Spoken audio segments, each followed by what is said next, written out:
ரவுடிகள் இந்த ஏரியாவில் தான் இருப்பாங்க அப்படின்னு இன்னைக்கும் சொல்லப்படுது. ஒரு குறிப்பிட்ட ஏரியாக்களை குறி வச்சு சொல்றாங்க. தென் மாவட்டங்கள்னு போனா இந்த பகுதினா அங்கே தான் ரவுடிகள் இருப்பாங்க. சென்னை வந்தீங்கன்னா சென்னையில் குறிப்பிட்ட பகுதிகள் இருக்காங்க. ஏன் அந்த மாதிரி உருவாச்சு? இல்லை, இது சினிமா சித்தரிக்கிறது. இதை நான் ஒத்துக்க முடியாது.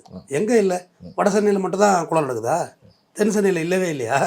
பெரிய பெரிய டான்லாம் தென் சென்னையில் இருந்திருக்காங்க.